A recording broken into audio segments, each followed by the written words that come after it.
Good morning.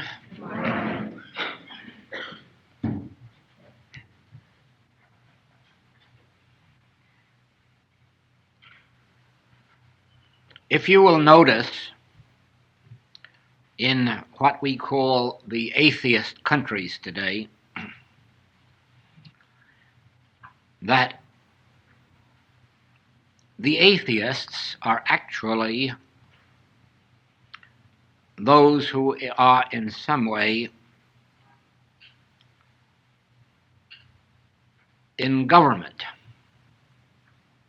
the upper brackets of society in those countries,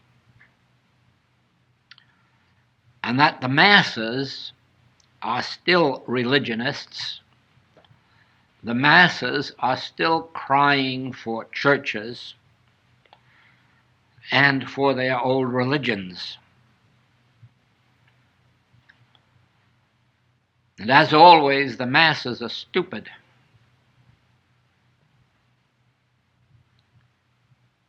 The atheists aren't smart in being atheists, but they are smart in having come to the conclusion that there is no such God as religion teaches.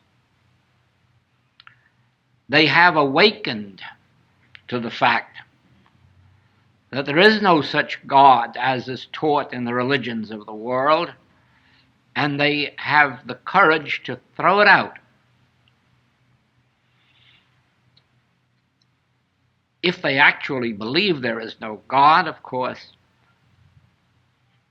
they're more than stupid. But I doubt very much that there is an atheist on earth who believes there is no God.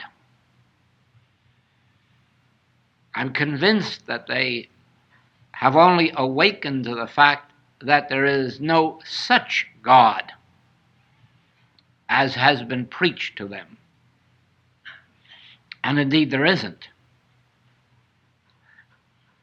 When we come to a place in our spiritual development, when we realize how impossible it must be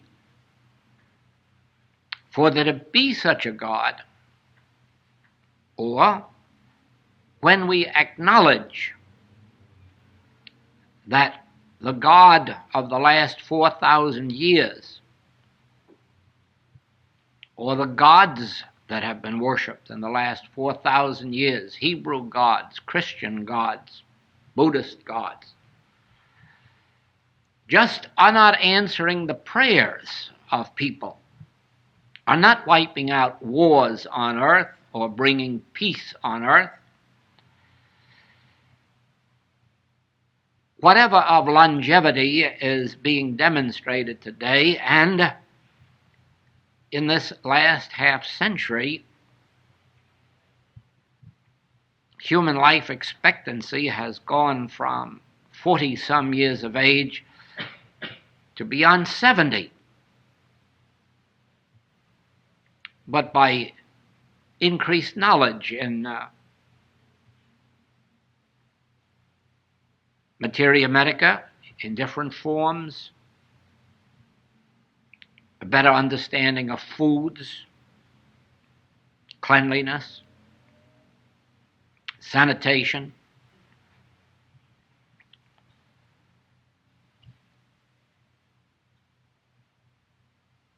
to each one of us there comes a difficult moment.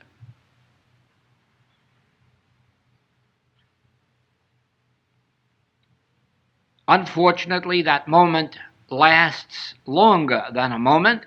It may last days, weeks, or months before we can suffer through that agonizing period of recognizing that we and the world at large have been deceived with concepts of God, erroneous concepts, false images,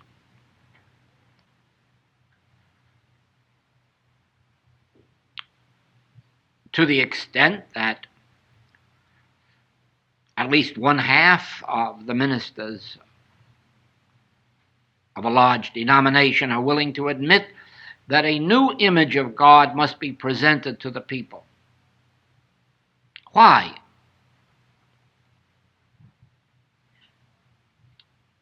Because that which has been presented has not been God, but an image, and a false image. As false as the golden calf of the Hebrews of old. And as the golden calf had no capacity to answer the prayers of the Hebrew, so the gods of these last 4,000 years have had no power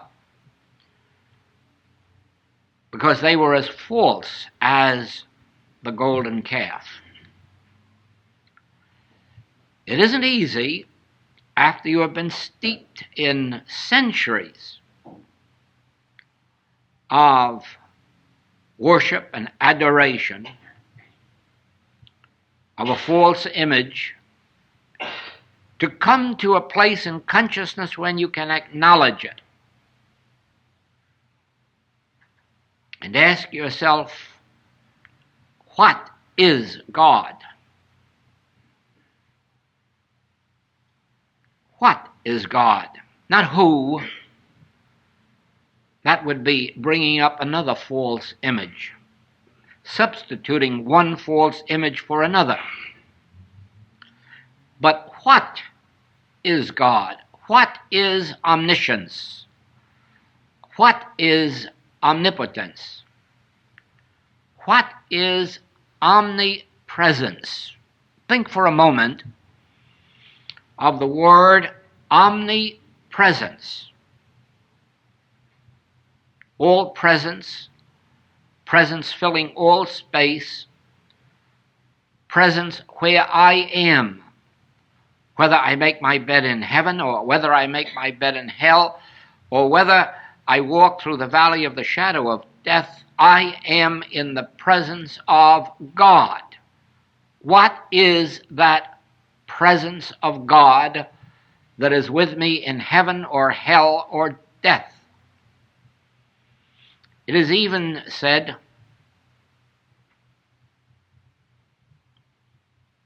not even death, life nor death, can separate me from the love of God.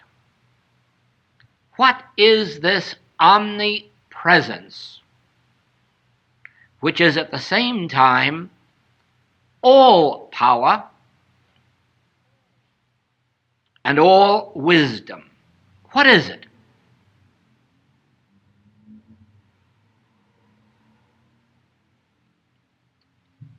As you can maintain this question in your mind without fear that there is any God going to punish you for it,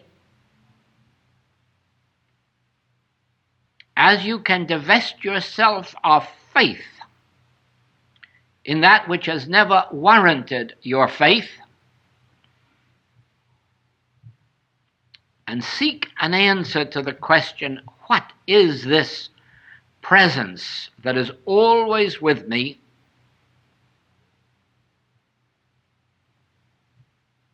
whose pleasure it is to give me the kingdom, that which knoweth my need even before I do, that which goeth before me to make the crooked places straight, that which prepares mansions for me. What is it? Because it hasn't done all of those things.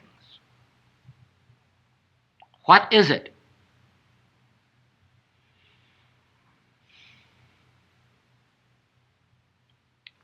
It hasn't, because we haven't understood the nature of it, what it is, how it functions, and the nature of the prayer that unites us with it. If we haven't the courage to acknowledge that what has been given to us in the past 4,000 years has not stood up, has not answered, has not functioned, we never will be ready for the next step.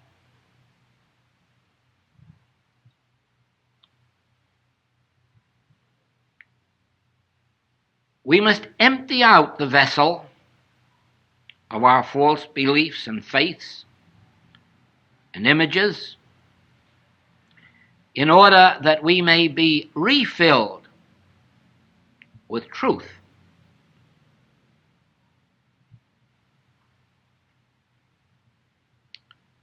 Has the world shown forth any evidence of an omnipresence, of a divine presence,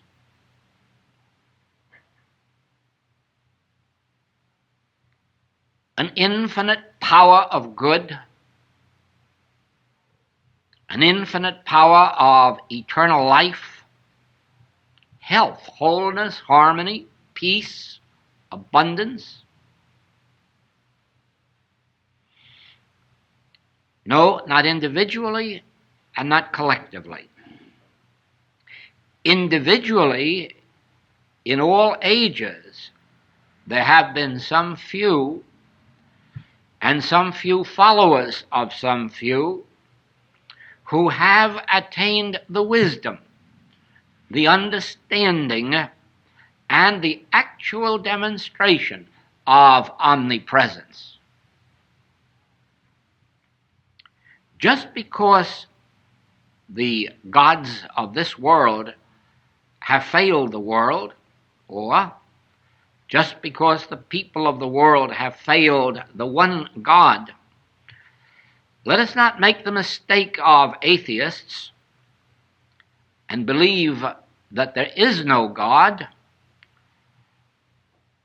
Let us rather acknowledge that we have not sufficiently searched and sought, but rather we have accepted the beliefs, the opinions, the theories that have been handed to us without questioning for ourselves. If freedom has any meaning at all,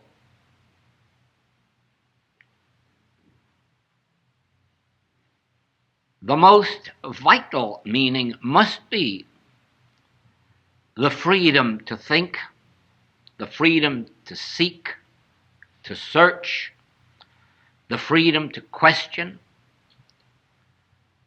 the freedom to discover, until we do arrive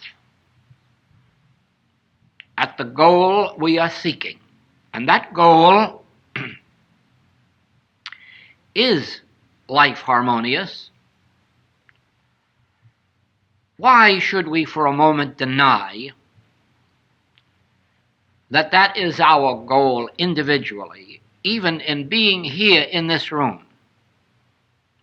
Why should we deny for a single moment? Why not be truthful and acknowledge to ourselves and to each other that we are here but for one purpose, and that is seeking life eternal, seeking that which will bring peace on earth to all men throughout all time, seeking that which will ensure freedom, so that freedom never again can be at the mercy of man whose breath is in his nostril. Why not acknowledge that our only hope is that we may find that which, in setting us free individually, will prove to be that which ultimately will embrace the entire world and set the world free? Because if someone doesn't find the secret of freedom, how can freedom be given to all? Has it not always been this way, that one individual discovered some truth, and then through that individual the world became aware of it, whether it was a spiritual truth or one of invention, science, discovery?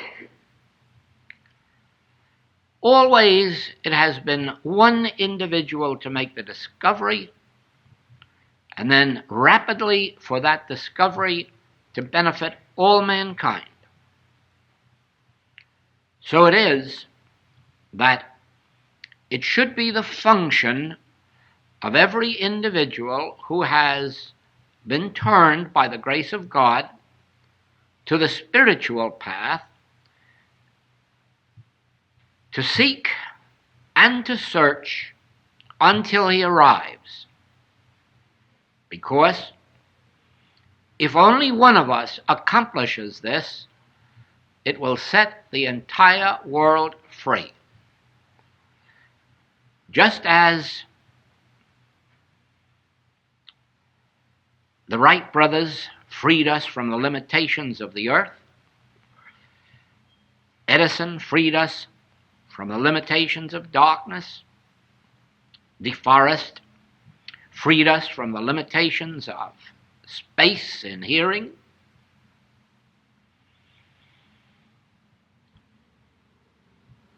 those who discovered the instruments of navigation certainly have freed us from the limitations of confinement. So,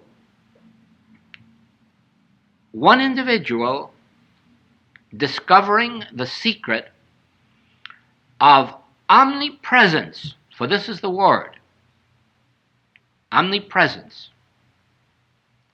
What is it that is present where I am, that I cannot see, hear, taste, touch, and smell, because throughout all time no one has ever seen it, heard it, tasted it, touched it, or smelled it?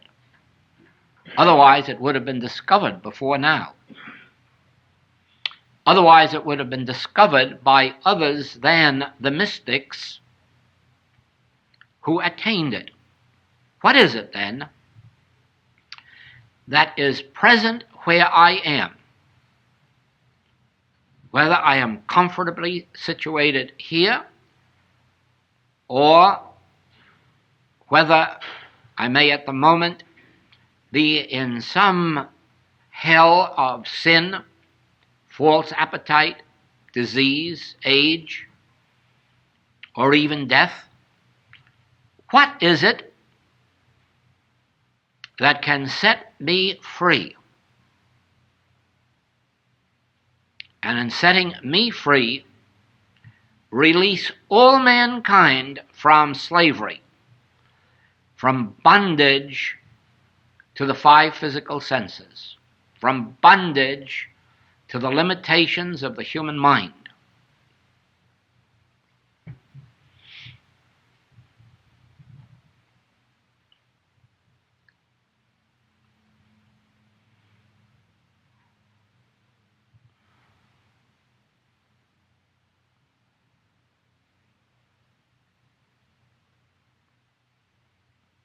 I asked a medical man this question: what makes it possible for us to stand erect? What makes it possible for us to stand on our feet?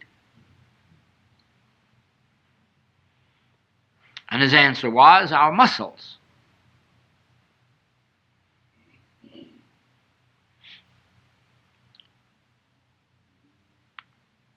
What becomes of our muscles when we faint, when we become unconscious, when we die? Do we not have muscles? Yes, we still have muscles. Then why aren't we standing erect?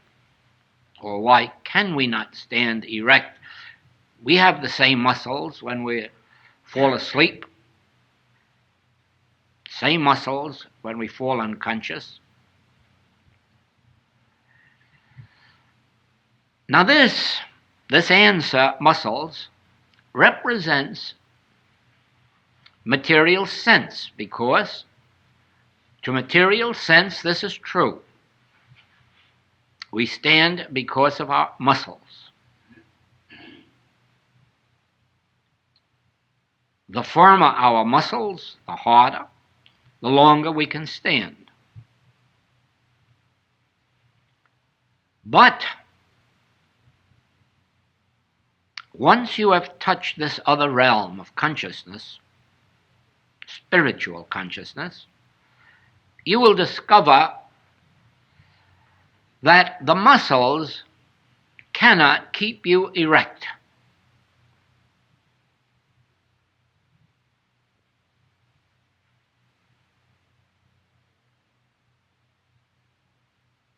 So that you won't have to search as many years for the answer as I did, I'll give you the answer.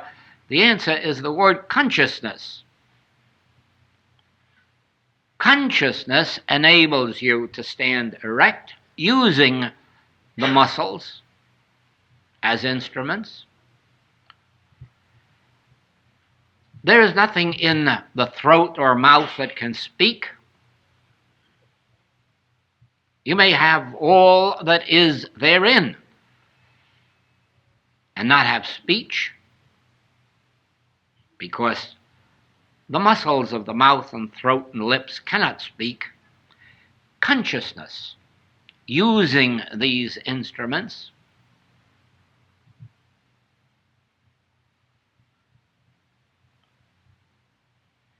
consciousness is the secret of life. Consciousness is the secret word. Consciousness is the ultimate. Consciousness is the absolute. Consciousness is the creative source, presence, power, law, cause. Only when you reach the word consciousness do you have the entire secret of life. You cannot even have health without having first a consciousness of health. It is for that reason that our work in the Infinite Way is not demonstrating health for anyone, but rather demonstrating for them the consciousness of health.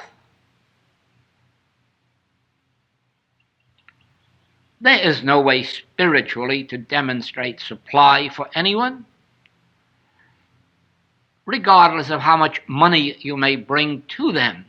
It isn't supply, because even the largest amount of supply has a way of withering away. But you can bring to an individual or to this world a consciousness of supply, and then they will never lack.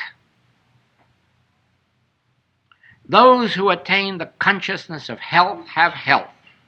Those who have the consciousness of supply have supply. Those who have a consciousness of music have music. Those who have a consciousness of art have art. Now, you may have the same body that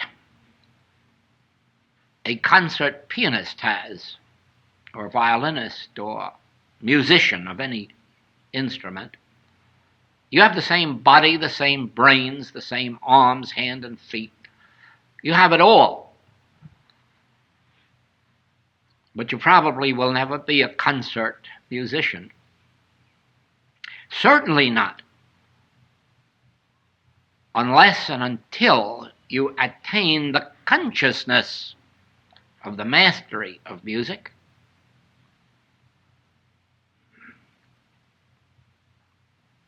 Anyone can learn to drive an automobile,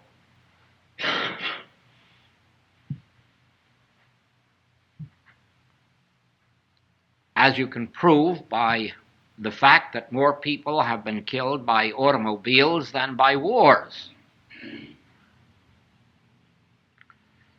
But learning how to drive an automobile does not make you an automobile driver, and those accident figures prove it. Not everyone that can change gears and put their foot on the gas pedal and stop a car and park it is a driver. A driver is one who has a consciousness which governs the mind, thought, reflexes of the body. Without that consciousness, you have the potentialities of what happens on our roads. Business, just count the bankruptcies in every year, and you'll know how easy it is to go in business and how difficult to remain in business. Because it takes more than a sum of money. It takes consciousness. Now, the highest form, the basic consciousness, is the spirit. That which gives to us our wisdom, guidance, intuition, direction, that which even gives to us the reflex actions of the muscles.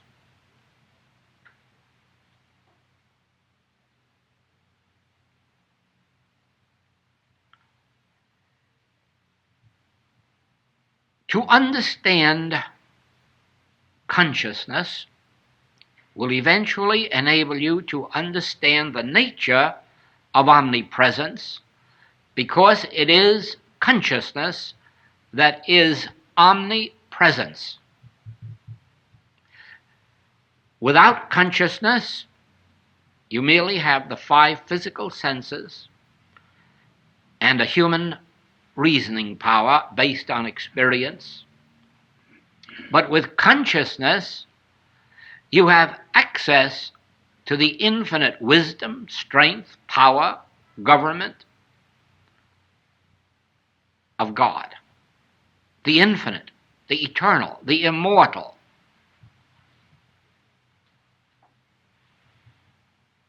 With this comes an understanding of the nature of prayer. Now, in our sense world, there is a person called I, Joel, for example. And I, Joel, want to do something, desire to do something, would like to do something, and if I'm not religious, in the orthodox sense of the word, I try to do it myself. I think, I plan, I hope, I save, and sometimes I get somewhere, never achieving the fullness of what I have in mind. Or if I do, I find it to be unsatisfying, sometimes even frustrating. If I am religious in the orthodox sense, I pray to God to help me.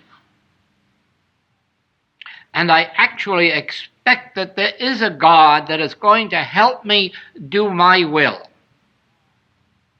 get me my way.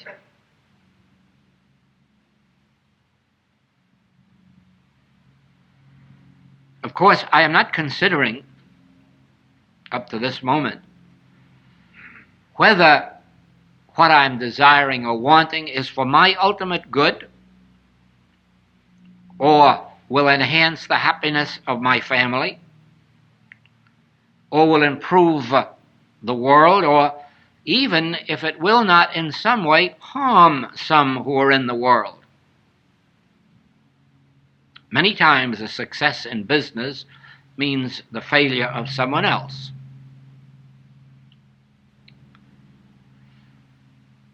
Heedlessly, I pray to this false image of God to prosper me in my way.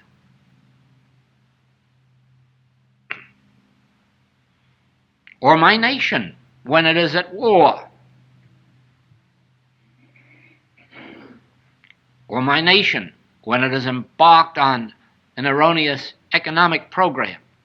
Nevertheless, I pray to God for its success, and I pray in vain. With the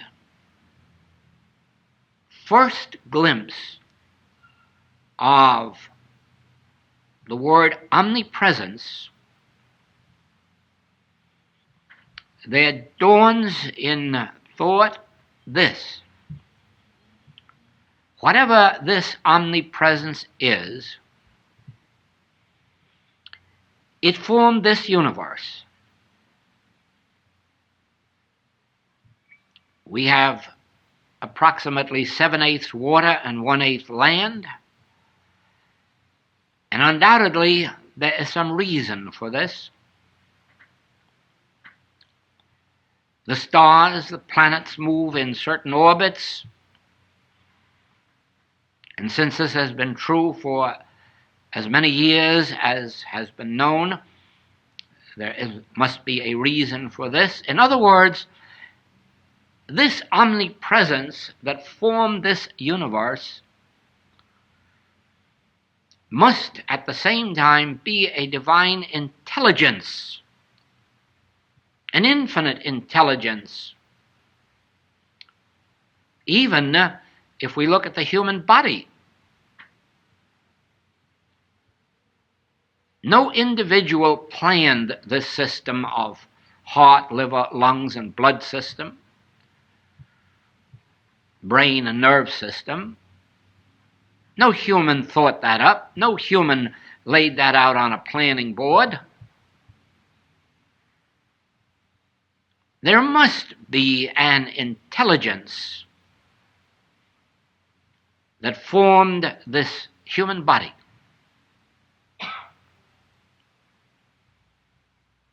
The human or natural laws of like begetting like, apples from apple trees, cotton from cotton plants, fish from fish, birds from birds, animals from animals, humans from humans, whites from white, black from black, and if you combine them, a combination of white and black. This is law, but man never made this law. Therefore, that which is omnipresence and is the creative power and law and substance and intelligence, this is omnipresence, and so we may say it has a plan. Prayer, which in material sense is seeking to have God help us in our way and perform our will, now becomes not my will be done, but thine.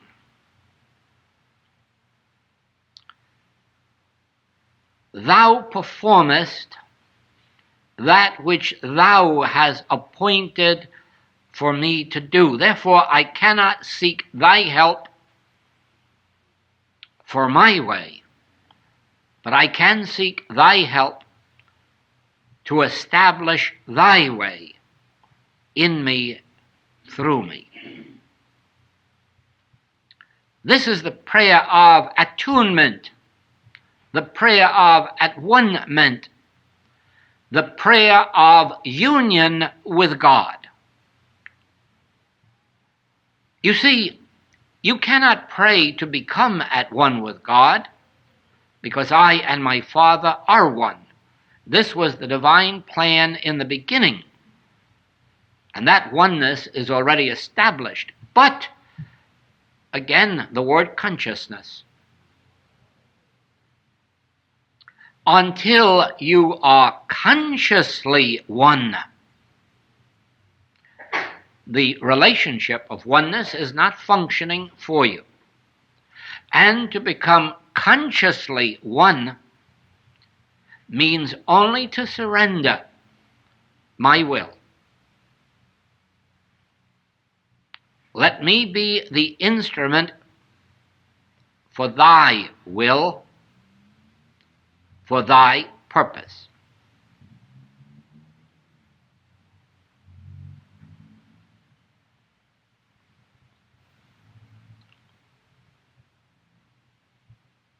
Probably because the sun, moon, and stars can't think.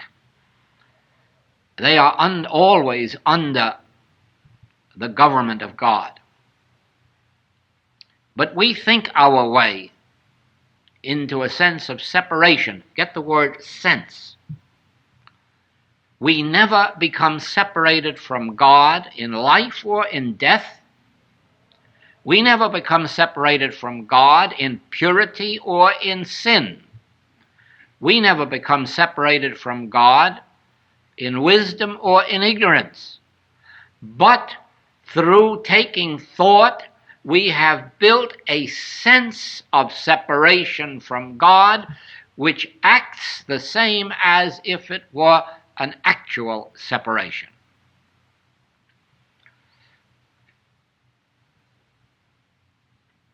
It is the same as if we had a fortune, but had lost our memory of it, our sense of it. We would be as poverty-stricken as if we had no fortune. And indeed, we have a fortune, the good fortune of being one with infinity. How much more fortune could we have than access to infinity, eternality, and immortality, and all in one way only, not by praying for it, by attaining a consciousness of it, by at-oneing ourselves. The declaration, I and my Father is one, is as false an image as praying to the golden calf. Unless in the declaration that I and the Father are one, I am willing to acknowledge that the Father is greater than I. Never forget that. I and the Father are one, but the Father is greater than I. Therefore, as this I, Joel, can release himself of desires,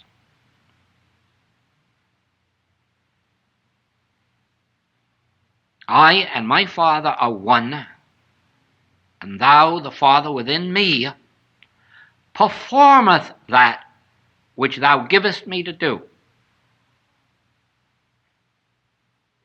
Thou dost not perform my will, thou performest that which thou givest me to do. Therefore, let me know. Speak, Lord, thy servant heareth. Let me know thy will, and I will walk in it, so that I can say with Paul, I live, yet not I. Christ liveth my life.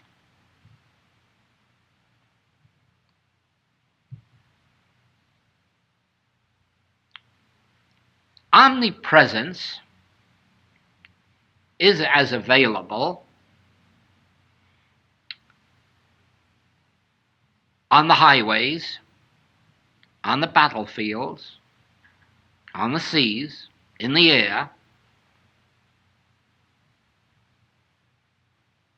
as when we're tucked away in our mother's arms.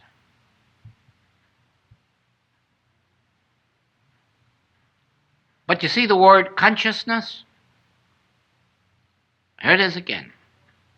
Unless we are conscious of omnipresence, the sense of separation is operating. Material sense is a sense of separation from spirit, consciousness, cause, the Father. Spiritual awareness is living, moving, and having our being, praying without ceasing in the consciousness of I and the Father are one here where I am, and Thy will be done in me and through me. Thy grace is my sufficiency, not my planning, not my personal ambitions, hopes. Thy grace is my sufficiency, but to say thy grace is my sufficiency to help me do that which I want to do is sacrilege. Thy grace is my sufficiency as long as I am willing to be about my Father's business.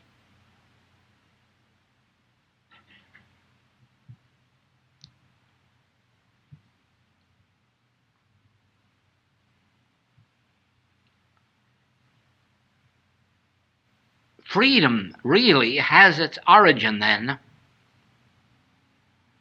in our relationship to deity, because there is no other freedom. There is no other freedom on earth than that freedom which we attain through conscious oneness with our source. It is true, doctors can make us well, and then we can get diseased again.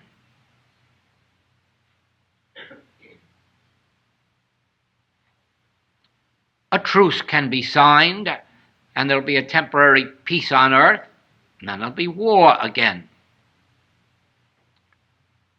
Noble men are born on earth, a few at a given time, and they bring to their generation political, economic, and religious freedom.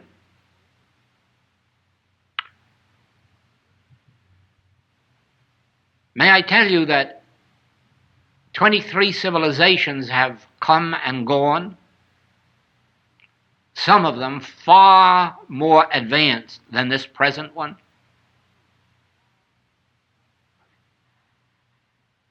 No one can give you your freedom except temporarily, whether it's freedom of health, freedom of art, freedom of music, freedom of religious worship, freedom of political freedom, economic freedom. No one can give you this except as a temporary measure, and then not to all.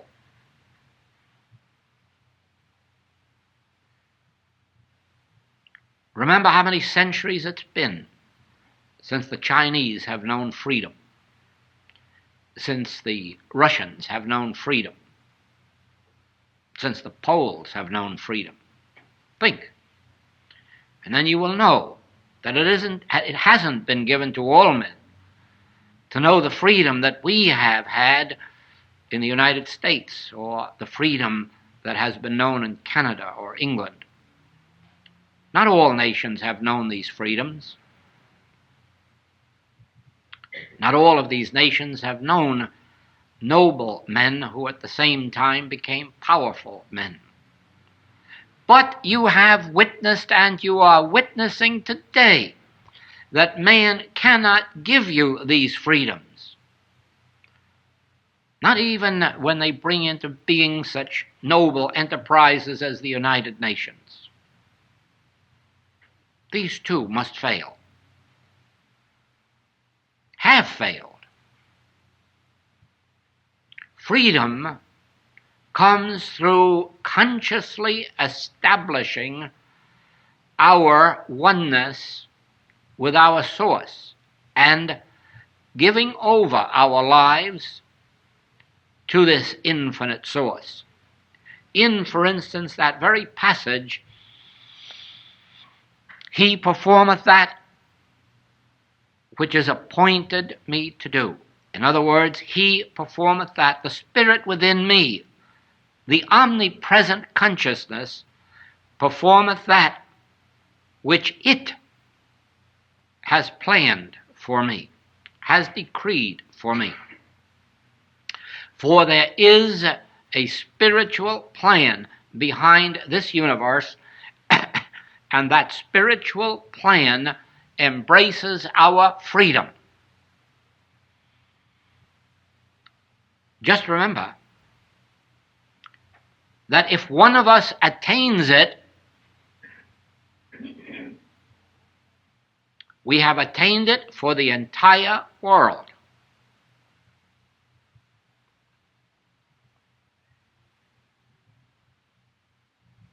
One with God is a majority.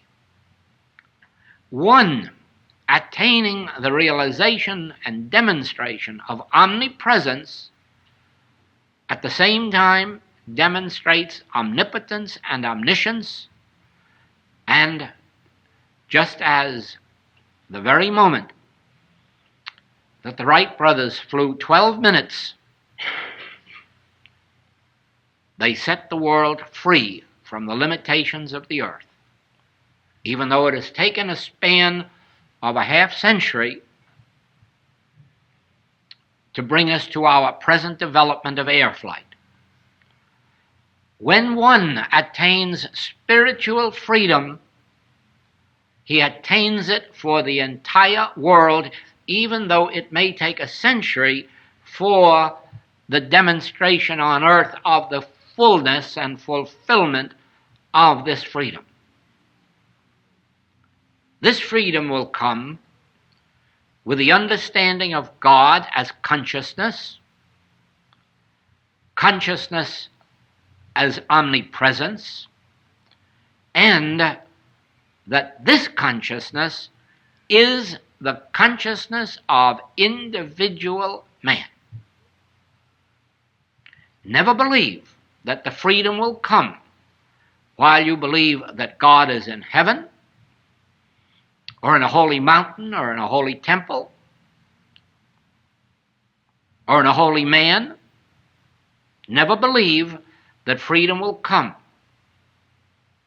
while you believe that God is anywhere except omnipresence as the consciousness of individual man.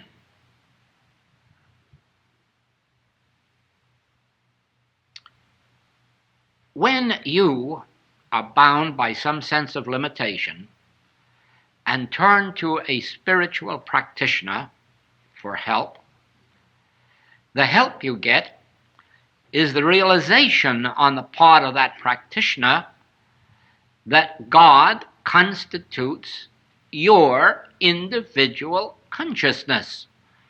And this sets you free from the universal belief that you are a man whose breath is in his nostril. It sets you free from the belief that you were conceived in sin and brought forth in iniquity. It sets you free from the belief that you are a mortal man with a mortal body. Just the realization on the part of the practitioner that God constitutes your individual consciousness, your soul, your mind, your being, and that even your body is the temple of the living God. This is what sets you free. Now, if this is true, or rather, since this is true, demonstrably true, then do you not see that one individual, or two or more gathered together, or 10 righteous men, only 10, knowing that God constitutes the consciousness of individual man, will set this entire world free, because the only slavery there is, the only bondage there is this belief that we are man. Man, mortal man, insignificant man.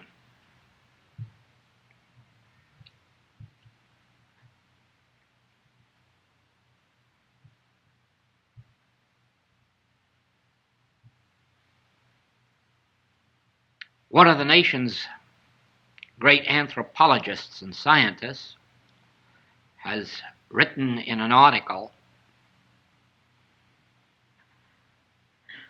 in Harper's Magazine, March 1964,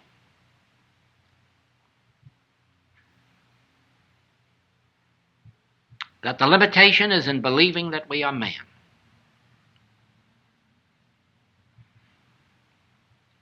Freedom comes when you realize your true identity. I and the Father are one.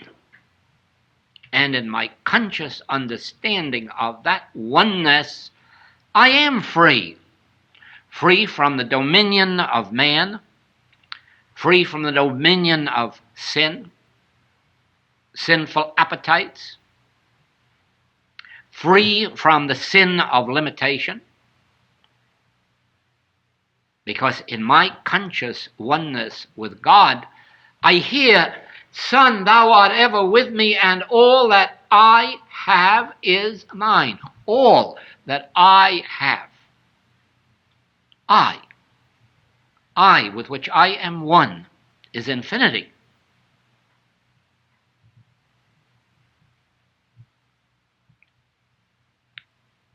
Could we have immortal life if each one of us had a life of our own? No, life would end with the grave. It is only because I, the Father, and I, the Son, are one, that I know that life began before birth, before conception, and life will continue after the grave. Unto eternity, I will never leave thee nor forsake thee. I will be with thee unto the end of the world. There's no such thing as an end of the world, because as long as there is consciousness, consciousness will be expressed. There can be no such thing as unexpressed consciousness.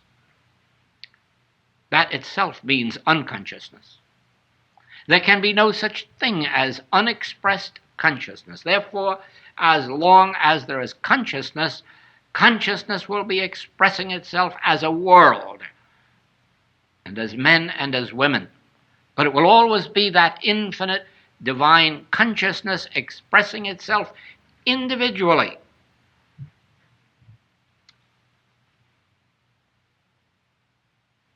We are dealing with two worlds. The world we live in when we live in the world of material sense. The world we live in when we rise above taking thought into the atmosphere of consciousness and live by receiving, attuning, by impartation from the infinite to the individual. Then we are living our spiritual life, and neither life nor death can separate us from it.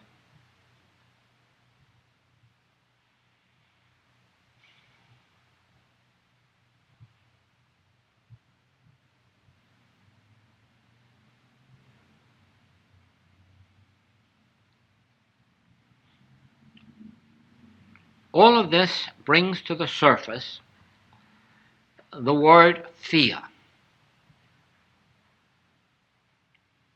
All who live in material sense know fear. There are no such things as heroes in the sense of people who do not know fear. There are heroes who perform great deeds in spite of their fears.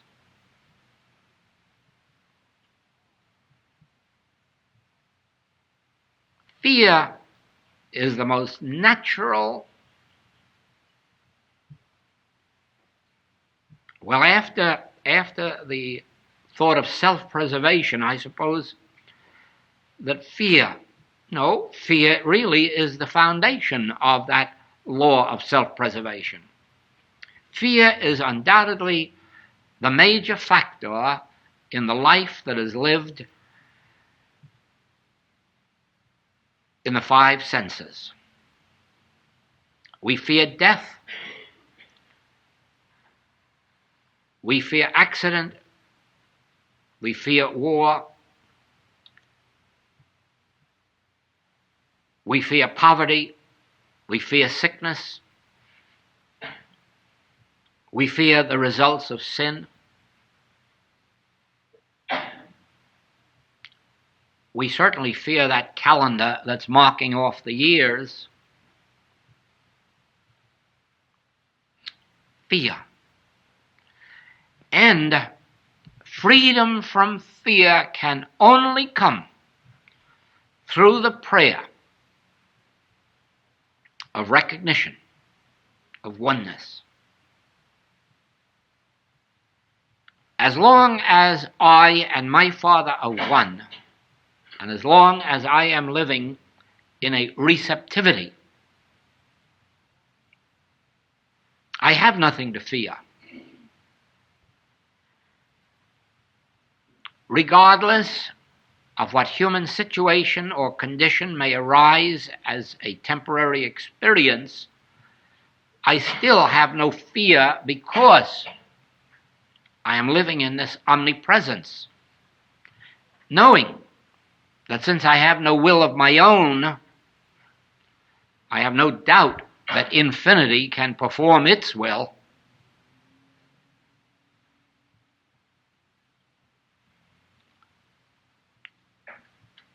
I can give you an example of this in the early experience of my work in the infinite way. When it began, without any students and without any finances, and the one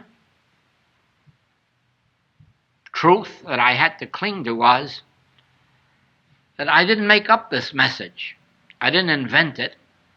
I didn't find it somewhere. It came to me from the invisible. And therefore, it must be the function of the invisible to perform whatever was needful. And this has been the one continuing truth that has been with me throughout these 17 years, that the infinite way was not mine, not my invention. I didn't make it up. Every principle has been given to me by impartation from within, even those that have been confirmed as age-long wisdoms. Even those were not given to me from books, but from within. Therefore, that which has given it to me must be with me to perform whatever it wants to be done. And with this work has covered the globe. I don't have to rehearse to you now the worldwide activity and receptivity to this message, because you know it. But I can say to you that that which is responsible for this worldwide demonstration is the realization that the message came from the invisible, a gift of God, if you will, not to me. God can't have any one individual that it so favors. Its intent is for human consciousness, through me, if you will, not for me, through me. But it must perform all that is necessary on the human plane, whether it is financing, whether it is publishers, whether it is translators, editors, whatever it may be. Even the discovery of the tape recorder as an instrument for its worldwide work. Thank you for